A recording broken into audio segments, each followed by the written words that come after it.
Wenye imani wanaongea ushindi. Nimeamua kutamkia watoto wangu baraka.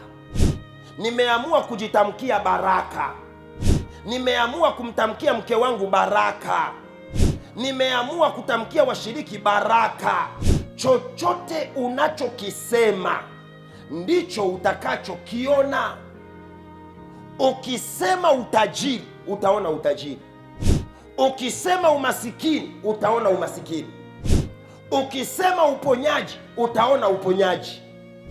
Ukisema kifo, utaona kifo.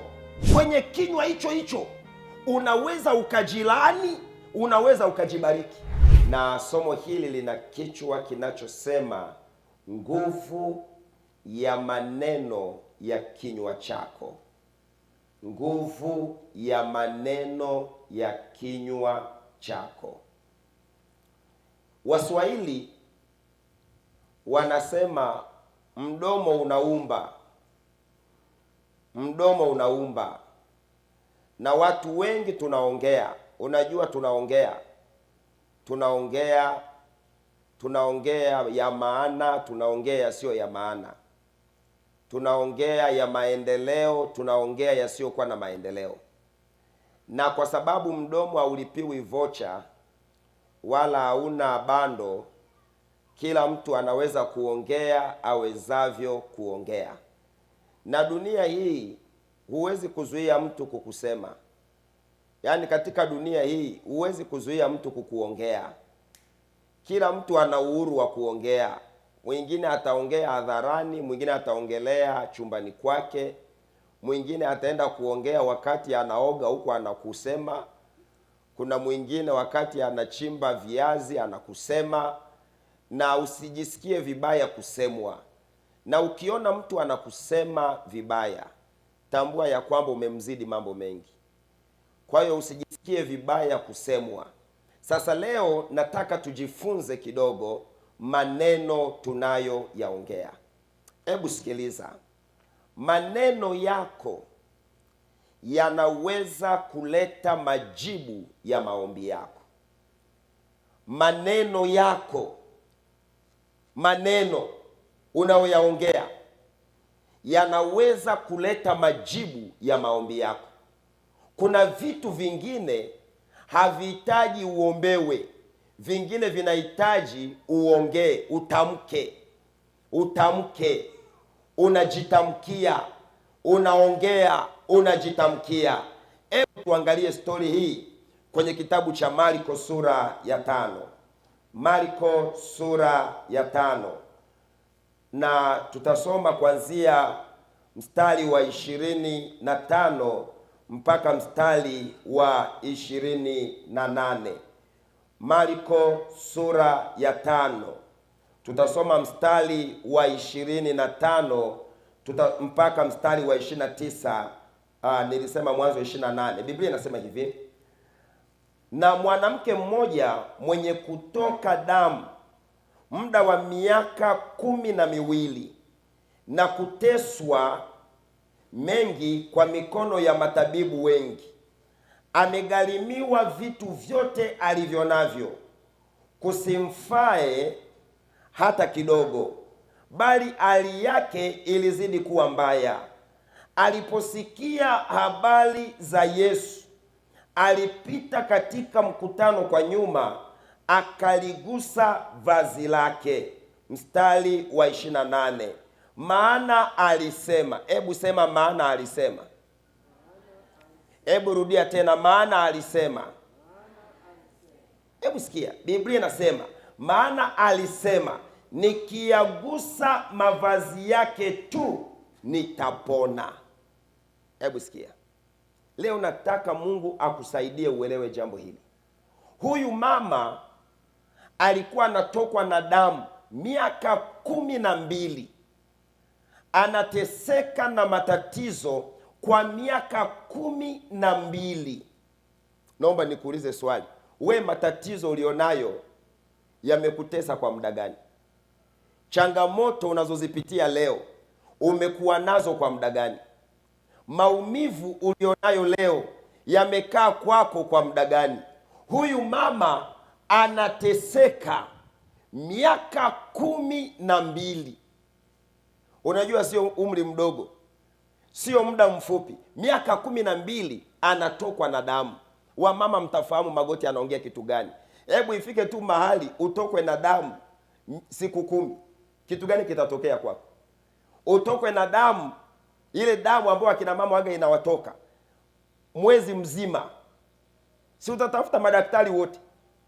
Utokwe na damu miezi 3, miezi 6. Ndiye kutana na msichana mmoja ananiambia yeye damu yake haikati, inachukua siku 17 mpaka 18. Na alikuwa ameshateseka, amehangaika. Sasa Biblia inasema huyu mama anatokwa na damu miaka 12. Akauza vyote alivyokuwa navyo. Unajua kuna wakati unaweza ukapata matatizo na matatizo yakakuletea matatizo. Hivi mnasikia nilichokiongea? Yaani unaweza ukapata matatizo na matatizo yakakuletea matatizo. Huyu mama amepata tatizo la kutokwa na damu. Hili tatizo la kutokwa na damu likampelekea kuuza vyote alivyokuwa navyo. Maana yake ni nini? Ana tatizo la kiafya. Kabla tatizo la kiafya alijakamilika au alijatatuliwa, linakuja tena tatizo lingine la kiuchumi. Kabla tatizo lingine la kiuchumi alijatatuliwa, linakuja tena tatizo lingine la kutengwa. Kwa sababu huyu mama alikuwa hawezi kukutana na watu. Unajua kuna watu, msione watu wamekaa kanisani hivi wametulia. Kuna watu wana matatizo. Kuna watu wana matatizo. Yaani kabla hajamaliza tatizo A, linakuja tatizo B. Kabla hajamaliza tatizo B, linakuja tatizo C. Yaani ni matatizo juu ya matatizo. Ngoja niwaambie, msione mtu anatembea barabarani ni vile hujui kifuani kwake anawaza nini. Hivi mnajua kuna watu hata usingizi hawapati usiku. Kuna watu hawalali. Yaani ni matatizo juu ya matatizo. Hata usingizi hawapati. Siku moja, hii story huwa napenda sana kuisema. Sana. Siku moja nilikuwa na mama yangu mzazi, tunaenda kuchota maji kisimani. Zamani huko, enzi hizo. Zamani. Unajua zamani zile, siku hizi msinione hivi. Jamani, zamani nilikuwa nimekonda. Nilikuwa na kamwili kadogo alafu kichwa kikubwa kama pipi ya kijiti. Zamani.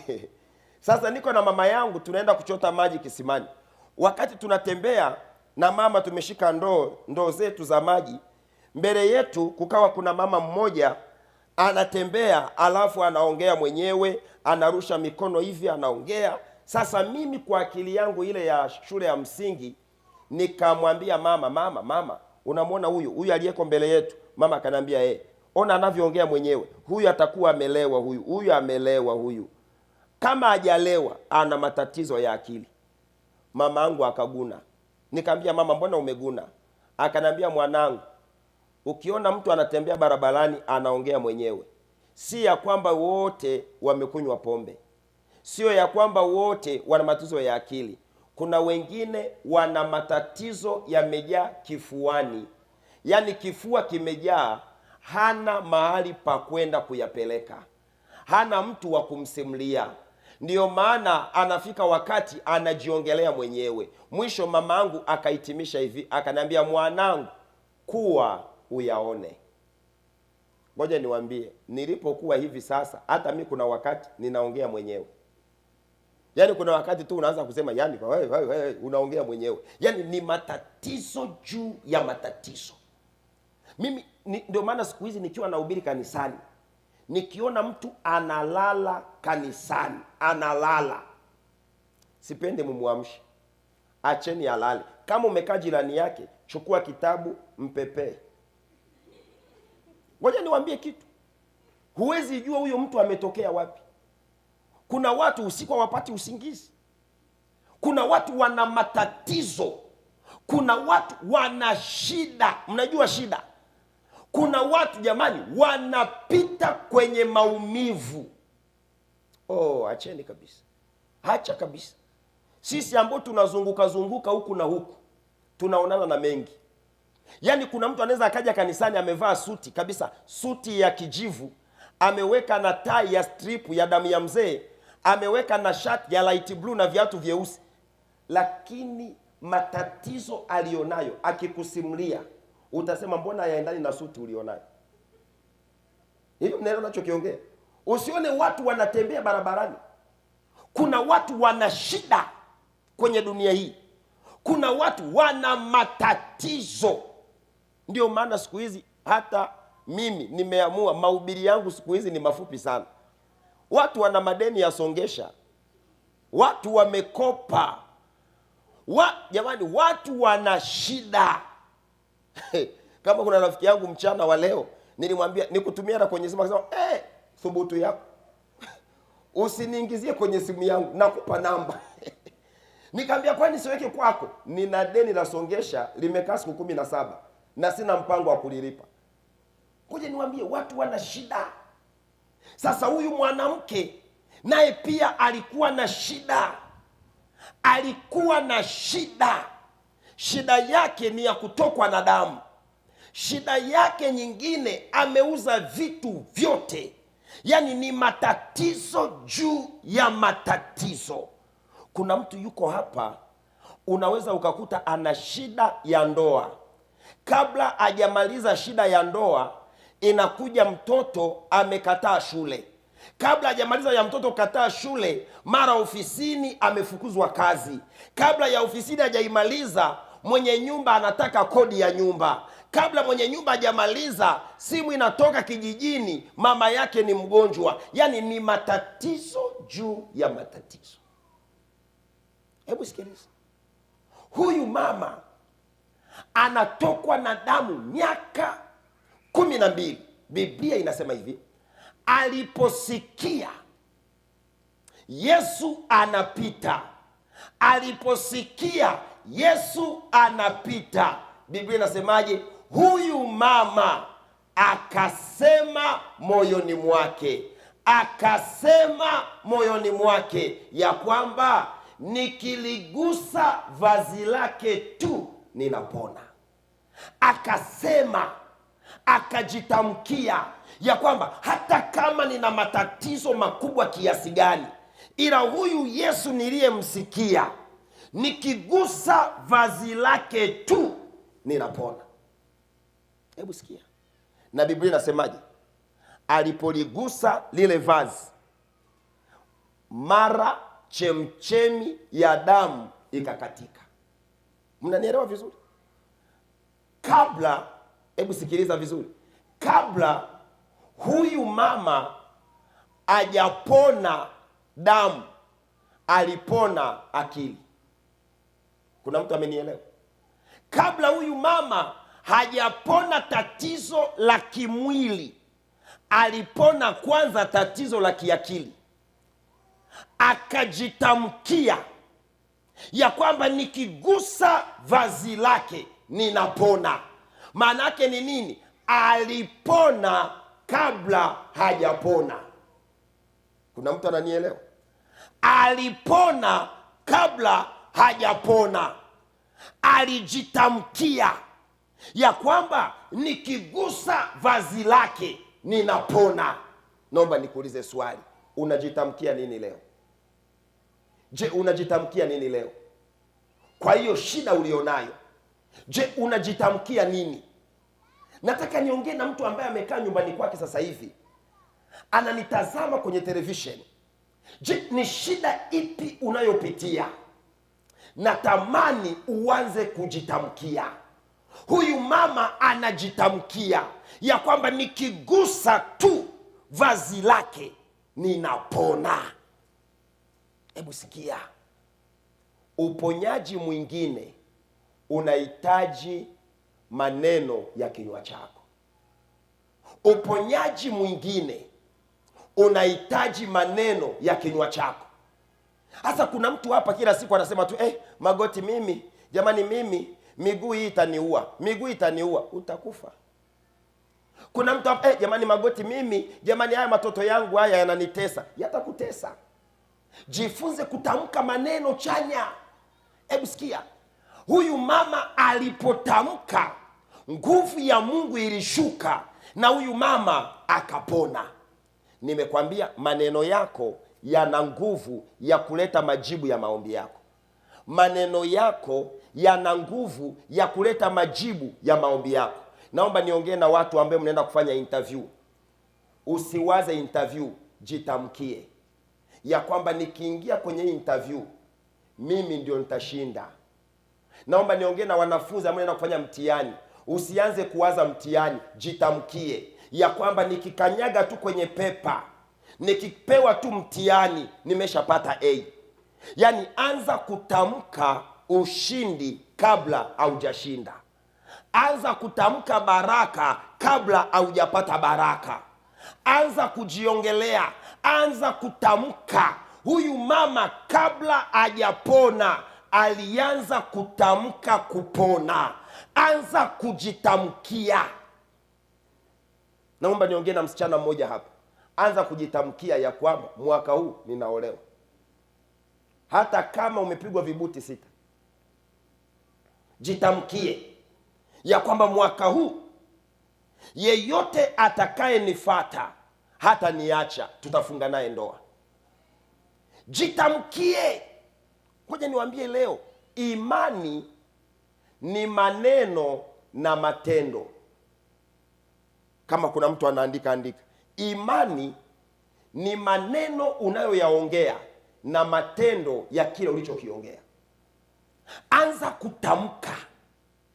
Anza kuongea vitu ya kwamba hiki cheo ni cha kwangu.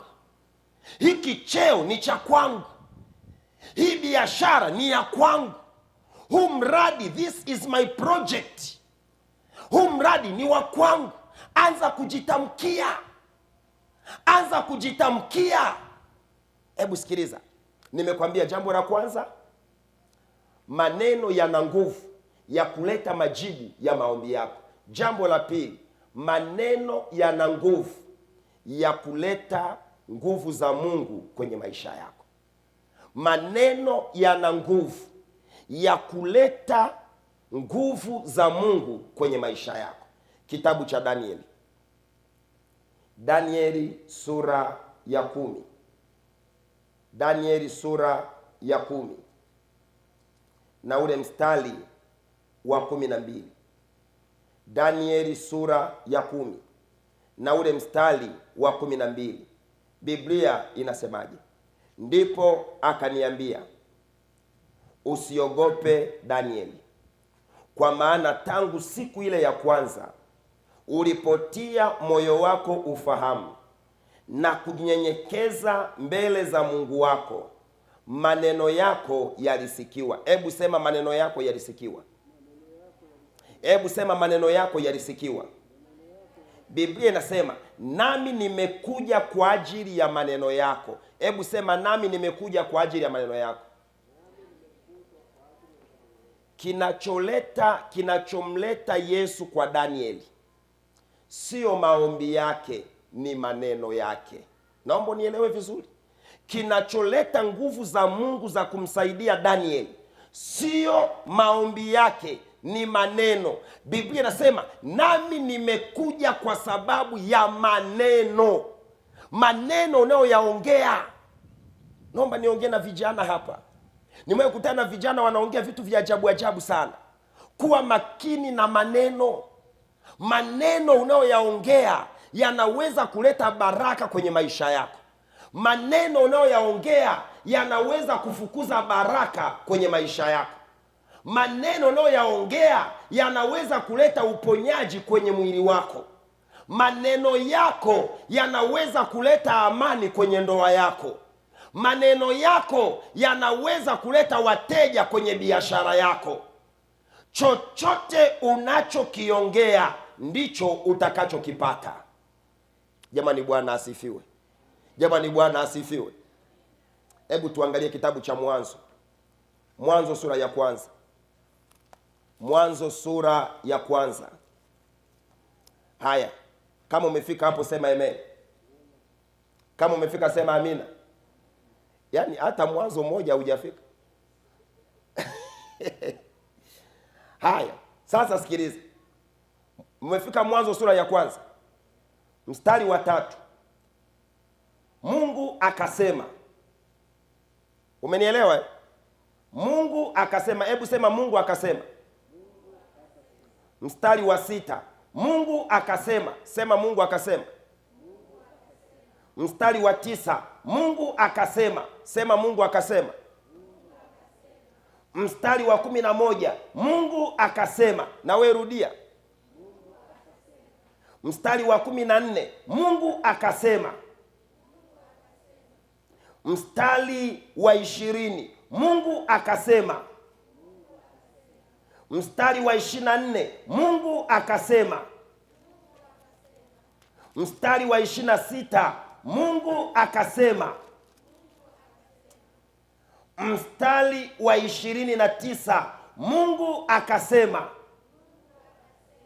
Mstari wa 31. Mungu akaona. Umeona kitu? Mstari wa 3. Mungu akasema. Mstari wa 6. Mungu akasema. Mstari wa 9. Mungu akasema. Mstari wa 11. Mungu akasema. Mstari wa 14. Mungu akasema. Mstari wa 20. Mungu akasema. Mstari wa 24. Mungu akasema. Mstari wa 26. Mungu akasema. Mstari wa 29. Mungu akasema. Alipomaliza kusema 31 akaona. Chochote unachokisema ndicho utakachokiona. Hebu nirudie tena. Chochote unachokisema ndicho utakachokiona. Ukisema utajiri, utaona utajiri. Ukisema umasikini, utaona umasikini. Ukisema uponyaji, utaona uponyaji. Ukisema kifo, utaona kifo. Nimewahi kuona kuna watu hata kanisani wanaongea vitu vya ajabu sana. Yaani mtu anaongea vitu kana kwamba hana Mungu. Unasikia Magoti, yani mimi jamani, mfano kama mtu kama huyu hapa anakuja kwa mzee Pandika. Kama hapa mzee Pandika, mzee wetu wa kanisa, anakuja, Pandika, nimekuja kwako, mimi naitwa Japhet Magoti, nimekuja kwako, nina tatizo la mgongo, naomba pastor, mzee wa kanisa uniombee. Na mzee wa kanisa anasema, okay Magoti, piga magoti. Hivi nimeongea nini? Magoti, piga magoti. Basi na mimi napiga magoti, mzee Pandika ananiombea. Baba na Mungu wa mbinguni, mtumishi wako amekuja, naomba ukamponye, wewe ndio una nguvu za kuponya. Ninaamini kwa maombi haya umemponya kwa jina la Yesu, amina. Unajua maana neno amina? Na iwe mzee Pandika akisha sema amina, na mimi Magoti nasema amina. Na mzee Pandika ameniombea nini? Nipone mgongo. Na mzee Pandika amesema, Mungu, kwa sababu wewe una uwezo wa kuponya, ninaamini umemponya kwa jina la Yesu, amina. Shwa, ninatoka kanisani. Wakati natoka kanisani, ninafika pale mlangoni, nakutana na mchungaji Baraka Masigo. Anaambia, Magoti, nilisikia unaumwa mgongo. Vipi hali? Naambia, pastor, ongeza maombi. Mgongo unauma kuanzia hapa, unashuka mpaka hapa. Hebu unanielewa vizuri? Pastor, mzee wa kanisa ameniombea kupona. Badala ya mimi kuongea uponyaji ambao mzee amenitangazia, mimi naanza kuongea yale ninayoyapitia. Hebu sikiliza, wenye imani ni wenye amani. Ukiona mtu anaongea vitu vya hofu, mashaka, wasiwasi, hajamjua Mungu. Yeyote anayemjua Mungu anaongea ushindi kwenye maisha yake. Anaongea baraka. Anaongea baraka. Anawasemea watoto wake baraka. Niliwahi kupewa story, lakini niliisoma kwenye kitabu kinaitwa Think Big. Wale ambao mnasoma vitabu, kuna bwana mmoja ni daktari, yuko huko Marekani, ni mtu mzima na ni mheshimiwa. Anaitwa Benjamin Carson, au wengi wanamuita Ben Carson. Ben Carson ni daktari bingwa nadhani wa upasuaji. Wanasema historia yake, yule bwana hakuwa na akili darasani. Wakati anarudi nyumbani na matokeo mabaya, mama yake akawa anamtia moyo. Mama yake anamtia moyo. Mama yake anamwambia wewe ni mshindi, wewe ni mshindi, wewe ni mshindi. Mtoto anakuja na matokeo masifuri kabisa. Mama anamwambia wewe ni mshindi, wewe ni mshindi, wewe ni mshindi. Tunavyoongea leo ni daktari bingwa wa upasuaji. Wewe mama unaongea nini kwa watoto wako? Kuna mama hapa kila siku mtoto wake, yaani wewe mtoto, wewe kichwa chako kama kuku wa kienyeji. Yaani unashangaa tu, kuna mama anasema yaani Magoti, mimi najuta kuolewa na hili mwanaume. Mwanaume hili la ajabu ajabu, cheki ndevu zake ngumu kama mchicha wa mwezi wa 7. Jifunze kuwa na maneno ya ushindi. Chochote unachokiongea ndicho utakachokipata. Ongea baraka. Hata kama mtoto wako hafanyi vizuri, mtie moyo kwa maneno. Maneno yana nguvu. Maneno yamebadilisha maisha ya watu, lakini maneno hayo hayo yameharibu familia za watu. Yaani wewe kila wakati tu unaongea mambo ya ajabu. Unapoongea mambo ya ajabu utapata vya ajabu. Unapoongea mambo mazuri utapata vitu vizuri. Chochote unachokiongea ndicho utakachokipata. Vingine havihitaji uende kwa mchungaji ya kuombee. Vingine vinahitaji uwe ni mtu wa kujitamkia. Anza kujitamkia. Jamani, Bwana asifiwe. Naomba niwape story. Hii story ndio kuisema, ila ngoja nirudie. Nilienda mahali fulani kuhubiri huko Tanga. Nikiwa huko Tanga nikakutana na mama mmoja, mtu mzima, alikuwa na miaka 50. Alikuwa na miaka 50. Huyu mama akiwa na miaka 50 akaniambia, Magoti, umetufundisha sana hapa mambo ya imani. Mimi nina tatizo ambalo sidhani kama hili hata kama nikiwa na imani litajibiwa. Nikamwambia, mama, una tatizo gani? Akaniambia, Magoti, unaponiona hapa na miaka 50, sijawahi kuchumbiwa, sijawahi kuolewa na sina mtoto. Hivi Magoti, kweli hata kama nina imani, kuna mwanaume gani wa kunioa mimi na miaka 50? Ngoja nikwambie kitu. Magoti, mimi nadhani nimeshaandikiwa tu kukaa bila mme. Nikamuuliza swali, unataka mme au hautaki mme? Magoti, mme namtaka, lakini nikamwambia mama, acha neno lakini. Wenye imani hawana mashaka.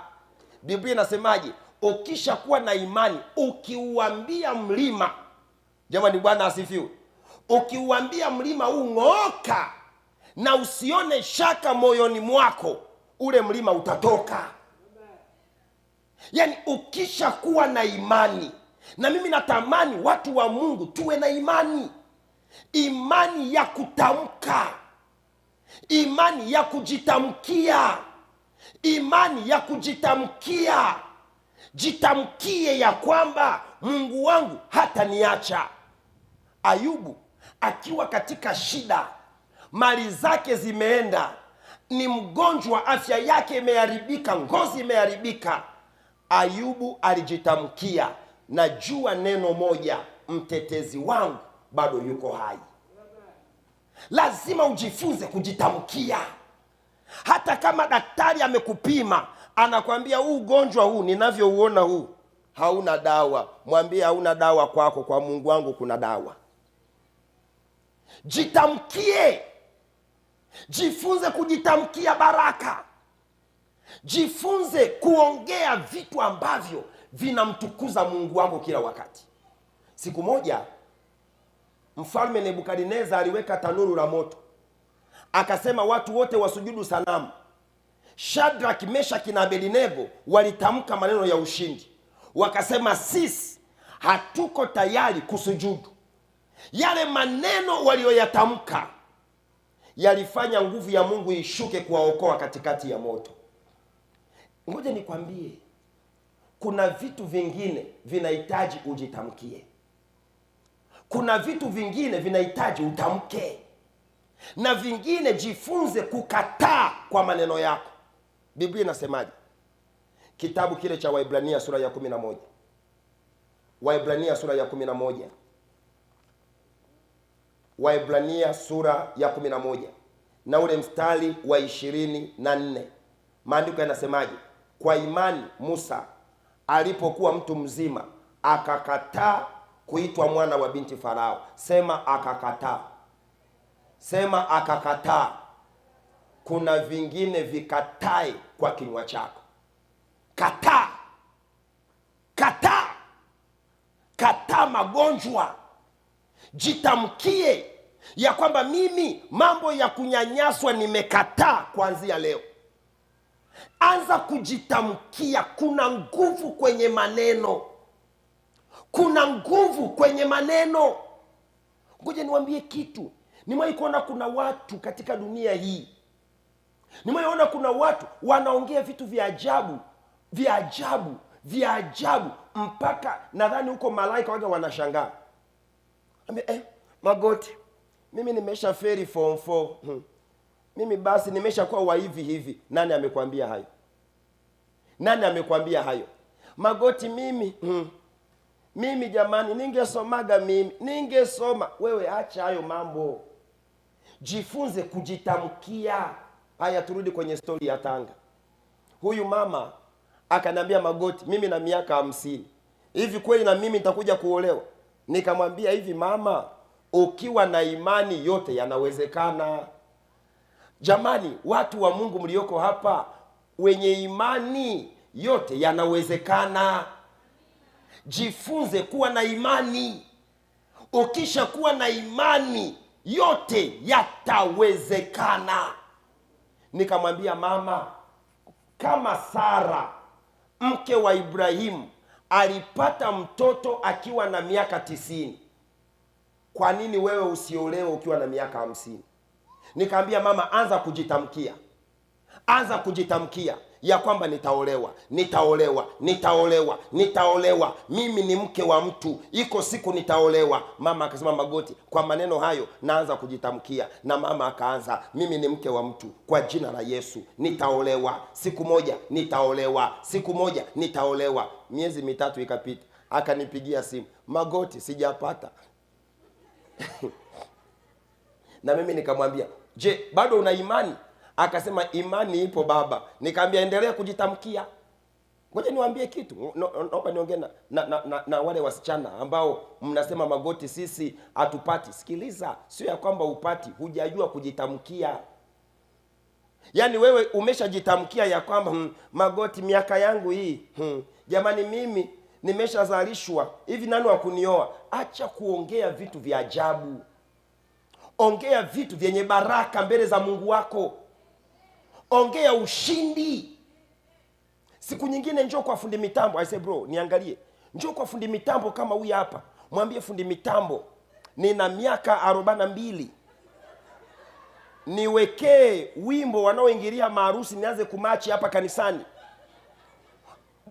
Huyu fundi mitambo akikuuliza una machi kwani una mchumba, mwangalia, haikuhusu. Niko kwenye mazoezi, hivi karibuni nitaolewa. Anza kumachi kanisani, una machi. Mzee Pandika akikuuliza, wewe dada, mbona kila siku kanisani una machi? Unaambia, niko kwenye riheso, niko kwenye mazoezi. Kwani mchumbako yuko wapi? Mwambie Mzee Pandika, hivi karibuni Yesu ataniletea. Hivi karibuni Yesu ataniletea. Ongea ushindi. Ngoja niwaambie, unajua hofu inaondoa kinga za mwili, inapunguza kinga za mwili. Watu wenye imani ni watu ambao wanaongea vitu vya kushinda. Wanaongea vitu vya kushinda. Wanaongea vitu vya kushinda. Yule mama akaendelea kujitamkia, nitaolewa, nitaolewa. Baada ya miezi 6 akanipigia simu tena, Magoti. Nikamwambia, mama, unaendeleaje? Baba, naendelea tu hivyo hivyo. Mama, hivyo hivyo ndio nini? Sijapata. Nikasema, mama, endelea kujitamkia ya kwamba iko siku nitapata. Sasa siku moja nikaenda kuhubiri mahali fulani. Nilipoenda kuhubiri pale mahali wakaniambia, Magoti, utakuwa unaishi nyumbani kwa mzee wa kanisa. Basi nikawa naishi pale kwa mzee wa kanisa. Siku ya kwanza, siku ya pili, siku ya 3, mzee wa kanisa akanifuata. Akaniambia, Magoti, nimeona una karama kubwa sana ya maombi. Nimeshuhudia hapa kanisani kwetu watu ambavyo Mungu anawafungua.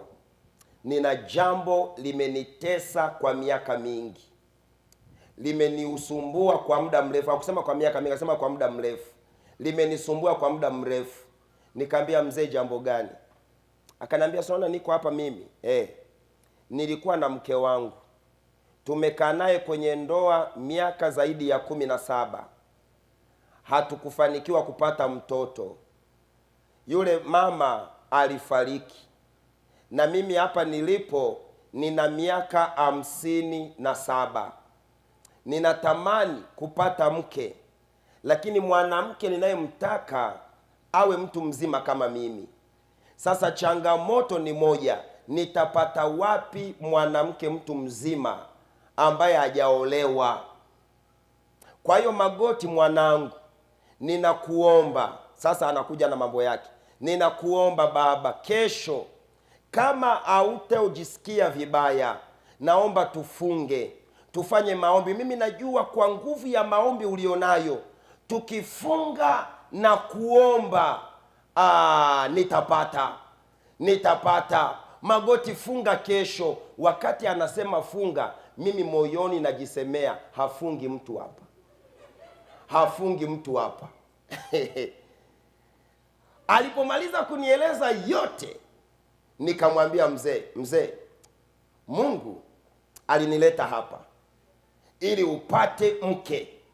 Akaniambia, ndio maana Magoti nataka tufunge. Nikamwambia, mzee, mimi kufunga sifungi, ila nina habari njema kwako. Kama ni mwanamke umepata. Mwanamke umepata. Yule baba akanitolea macho. Akaniambia, Magoti, unamaanisha nini? Nikamwambia, kuna mama yuko Tanga, ana miaka 50, hajawahi kuolewa. Yaani yule mama, kama na mimi si mnajua ninavyojua kupamba, mzee Pandika ndio anajua. Yaani nikamwambia, kama ni kupika, alinitengenezea juisi moja. Nikampamba. Yule baba akasema, Magoti, jamani, Magoti. Tena akatumia neno la Kiingereza, Magoti, are you serious? Nikamwambia, all right, oh yes.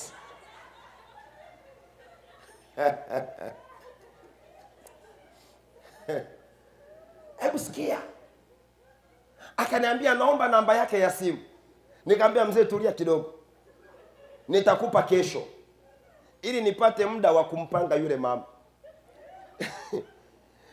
Nikampigia yule mama, nikamwambia, mama, nina habari njema. Magoti, kulikoni tena mwanangu? Mungu amejibu maombi. Nini?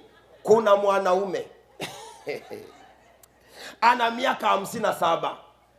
Kama ni mambo ya kiroho, huyo ni mzee wa kanisa, na tunavyoongea ninaishi nyumbani kwake. Nikampamba yule mzee. Yule baba akaniambia, yule mama akaniambia, Magoti, unaongea kweli? Nikamwambia, tokea lini mwinjilisti akadanganya? Nikamwambia, mama, huo ndio ukweli. Nataka nikwambie, yule mama akasema, Magoti, naomba namba yake ya simu. Nikamwambia, mama, tulia, ngoja nikwambie kitu. Maneno hivi, kuna mtu ananielewa kweli? Nani ananielewa? Apunge mkono. Jamani, Bwana Yesu asifiwe. Maneno unaoyaongea. Kilichotokea asubuhi, tukiwa kwenye chai, tumekaa mezani tunakunywa chai, yule baba akanambia, sasa Magoti, usiku wote unajua nimelala nikimuwaza huyo mwanamke. Sasa si ndio wakati huu niongee naye? Nikamwambia, haya, namba ndio hii. Na mimi nikamwambiaje, kama hautajali weka loud speaker. Nakwambia nitasutu. Basi akaweka loud speaker. Simu ikaita, yule mama akapokea. Halo. Yule baba naye akapokea. Halo, habari ya huko? Yule mama akajibu, ni nzuri. Mnaendeleaje huko? Si tunaendelea vizuri. Mmeamka salama huko? Yule mama, samani, ninaongea na nani? Yule baba akasema, naomba uniwie radhi, sijajitambulisha. Namba yako nimepewa na mtumishi wa Mungu Japhet Magoti. Alipotaja tu Japhet Magoti, pale pale yule mama akageuza na sauti, karibu. Nilipoona sauti imebadilika, nikamwambia mzee, sasa nenda chumbani mkaongee. Mzee akaenda huko, wakaongea. Mzee akaongea kama masaa mawili. Kutoka huko naona kajasho kepesi kanashuka. Akanambia Magoti, akapiga amejibu maombi. Unajua mzee Pandika, wale watu walifunga ndoa. Na tunavyoongea leo wana watoto wangapi? 2. Ngoja nikwambie kitu. Maneno yako ni baraka yako, na maneno yako yaweza kuwa laana yako. Ndivyo Biblia inavyosema kwenye kitabu cha Mithali. Hebu tusome Mithali sura ya 18. Mithali sura ya 18. Biblia inasemaje? Tutasoma Mithali sura ya 18 na ule mstari wa 21. Tuanzie 20 mpaka 21. Mithali sura ya 18 mstari wa 20 mpaka 21. Maandiko yanasema hivi: tumbo la mtu litajazwa matunda ya kinywa chake, atashiba mazao ya midomo yake. Mauti na uzima huwa katika uwezo wa ulimi, na wao waupendao watakula matunda yake. Mauti na uzima vipo kwenye ulimi wako. Aidha upone au ufe, inategemea unatumiaje kinywa chako. Aidha ndoa yako ipone au ndoa yako ife, inategemea unaongeaje juu ya ndoa yako. Mauti na uzima vipo kwenye uwezo wa ulimi. Unatumiaje ulimi wako? Nimewahi kuona kuna watu wanasema, Magoti, hii ndoa imenishinda. Ukishasema imekushinda, ndio imeshindikana hivyo. Lakini hata kama umeolewa na kimeo, unajua kuna mama mmeolewa na vimeo. Wewe mama usiangalie chini, watakustukia. Hata kama umeolewa na kimeo, mwambie Mungu hivi, wewe bado ni Mungu kwa hiki kimeo changu. Wewe bado ni Mungu. Najua siku moja mme wangu huyu asiyefaa atakuwa mzee wa kanisa. Hata kama mtoto wako anakunywa pombe kiasi gani, usianze kusema jamani, mimi Mungu, jamani, nimekukosea wapi Mungu? Usianze kulalamika. Tamka, hata kama anakunywa pombe, siku moja atakuwa mwinjilisti. Tamka. Ngoja niwaambie kitu. Kuna uponyaji mwingine unahitaji maneno. Unahitaji maneno. Kuna watu mnaongea vitu vya ajabu kabisa. Jitamkie. Jitamkie. Unajua mimi niliamua kujitamkia. Ndio maana mimi hapa mnavyoniona hivi. Mimi hivi.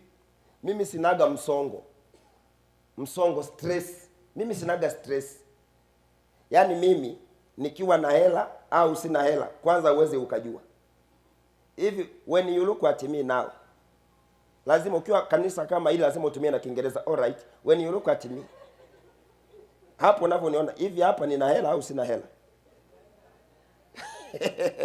Na mimi siku ambayo sina hela ndio siku ambayo navaaga na shati nyeupe, hata kama ni katikati ya wiki. Yaani siku tukikutana mjini mchana nimeng'aa, shati nyeupe, tai damu ya mzee, nimeweka na dai yale hapa na karamu, nipeleke kwenye ranchi, hapo ndio sina hata kitu. Yaani kuna watu katika dunia hii mambo yake yakiharibika, hadi maneno yake yanaharibika. Anaanza kuongea vitu vya ajabu, analalamika, hata maombi yake yamejaa malalamiko. Jamani Mungu wangu we, jamani Mungu baba, kama ni mjita nyamu wangu akajanende baba. Malalamiko. Hebu sikia, wenye imani wanaongea ushindi. Jamani, Bwana asifiwe sana. Wanaongea ushindi, wanaongea ushindi.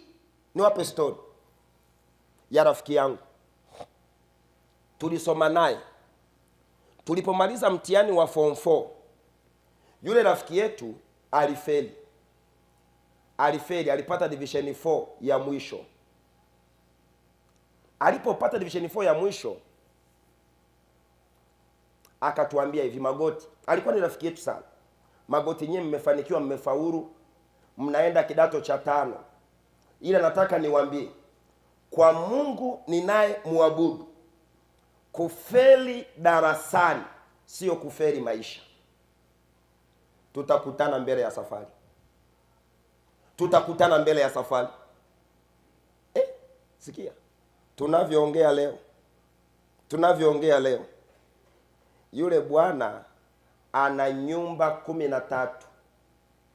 Nyumba 13. Magoti aliyefaulu form 5 ana kamoja, hata hajakamalizia. Hivi unaona ninachokiongea? Ana kajumba kamoja, hata kumaliza akajaishi. Huyu aliyefeli form 4 ana nyumba 13. Unajua ni kwa nini? Matokeo yalipotoka hakuyaangalia matokeo kama kikwazo, aliangalia matokeo kama ushindi. Na akaanza kutamka. Jamani, kuna nguvu kwenye kutamka. Anza kutamka. Hata kama mme wako anafanya mambo ya ajabu, usifanyaje? Usilalamike sana. Mtamkie ushindi, mtamkie baraka, mtamkie, ongea baraka. Ngoja niwaambie kitabu cha Yakobo sura ya 3. Yakobo sura ya 3. Sio kama kuna mtu ananielewa. Yakobo sura ya 3 mstari wa 8, alafu kisha tutasoma mstari wa 10. Yakobo sura ya 3 mstari wa 8, kisha tutasoma mstari wa 10. Biblia inasema hivi: bali ulimi hakuna awezaye kuufuga, ni uovu usiotulia, umejaa sumu iletayo mauti. Mstari wa 10, katika kinywa kile kile hutoka baraka na laana. Na ndugu zangu, haifai mambo hayo kuwa hivyo. Yaani kwenye kinywa hicho, unaona huo mdomo wako, huo mdomo wako una baraka na huo mdomo wako una laana. Inategemea wewe unaamua mdomo wako ufanye kazi gani. Mimi Magoti nimeamua mdomo wangu kutamka baraka. Nimeamua kutamkia watoto wangu baraka. Nimeamua kujitamkia baraka. Nimeamua kumtamkia mke wangu baraka. Nimeamua kutamkia washiriki baraka. Yaani ngoja nikwambie kitu. Kwenye kinywa hicho unaweza ukajilani, unaweza ukajibariki. Kwenye huo mdomo. Sasa wewe ukipimwa tu wakikwambia una kansa, tayari unaanza kufa kabla hujafa. Unajua kuna watu wanakufaga kabla hawajafa. Ngoja nikwambie kitu. Wakikwambia una kansa, mwambie daktari, nina habari njema kwako. Spare ya mwili wangu iko mbinguni. Hiki kiungo ambacho kimeoza kwa kansa, yuko Mungu ambaye ataleta spare. Kwani magari ya Toyota, si spare zake zinatengenezwa na Toyota? Si mwili wako umetengenezwa na Mungu, na spare iko mbinguni. Tamka. Jitamkie. Tamka. Watamkie watoto wako. Mimi nimeamua, unaweza ukaiga kama utapenda. Mimi watoto wangu kila siku asubuhi, tukimaliza ile ibada kabla hawajaenda shuleni, ninawatamkia. Na nimewaandikia maneno. Nimewaandikia kwenye chumba chao. Kuna maneno nimewaandikia, huwa nayabadilisha kila mwezi. Wakiamka wanayasoma. Sisi ni washindi kwa jina la Yesu. Sisi ni washindi kwa jina la Yesu.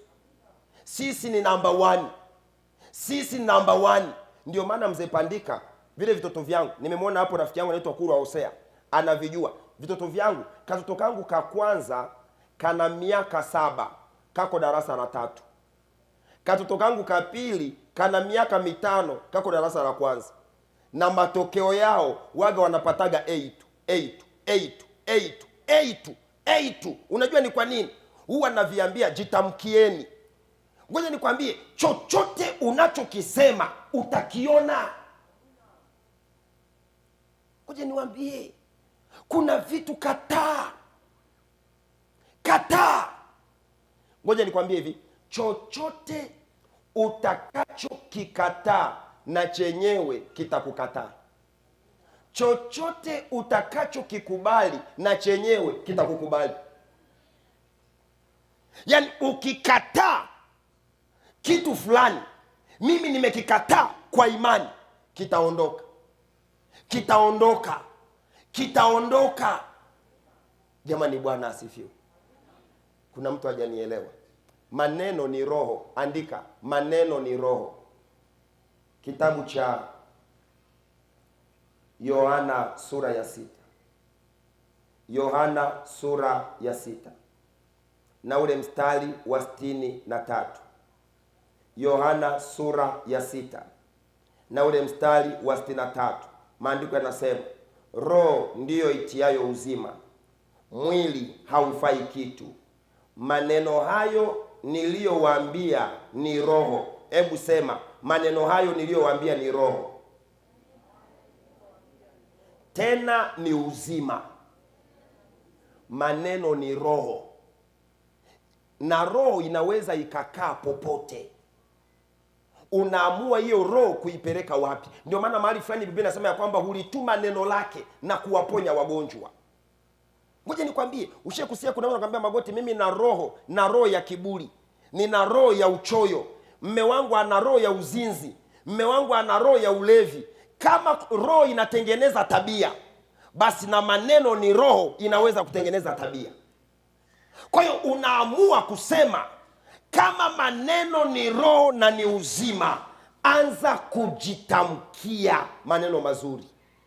Anza kujitamkia uponyaji. Jitamkie kupanda cheo. Jitamkie kupata kazi. Tamka. Hata ukienda kwenye maombi, acha kutaja shida zako, taja baraka zako. Unajua kuna watu hapa si wanaelewa nini. Hivi unajua kabla hujaomba Mungu anajua shida zako? Kama Mungu anajua hata hesabu ya nywele kichwani kwako, unadhani ajui unataka nini? Sasa ukipata nafasi ya kwenda kwa Mungu, acha kuanza, Mungu, unajua Baba, kwa kweli Mungu ni mama yangu tu nalazimisha kuolewa na huyu mwanaume. Kwa kweli mimi Mungu, hata nyie Mungu, hata mbinguni huko mnajua kabisa. Hayo mengine achana nayo. Tamka. Jitamkie, unataka nikufanyie nini? Yesu anakutana kipofu. Kipofu anamuita, Mwana wa Daudi unirehemu. Yesu anamuuliza, wataka nikufanyie nini? Hivi unadhani Pastor Msita, Yesu alikuwa ajua ya kwamba huyu jamaa anataka kukuona? Kwa nini alimuuliza? Alikuwa anataka kusikia anaongea nini. Kwa nini? Wakati huyu kipofu ameanza kumuita Yesu, waliotangulia walimkemea ili anyamaze. Biblia tu inatumia neno wakamkemea, lakini kuna watu inawezekana walimdhihaki. Ambia, we kipofu, kwanza omba, nyamaza wana. We unamuita Yesu, hata chakula unacho cha kumpa. Kwanza mtu mwenyewe mchafu, unaanza Yesu. Nenda huko. Kuna watu hata walimpiga makofi. Alafu Yesu aliposimama akaambia, hebu mniletee mtu yule. Yule mtu alipoletwa, Yesu anamuuliza swali. Angalia swali la Yesu. It was a very technical question. Jesus asked him that question. Lile swali lilikuwa linataka kupima kukua kwa yule mtu, amekomaa kiasi gani.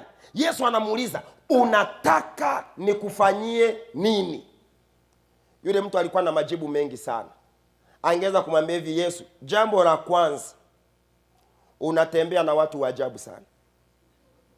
Badilisha watu wa kutembea nao.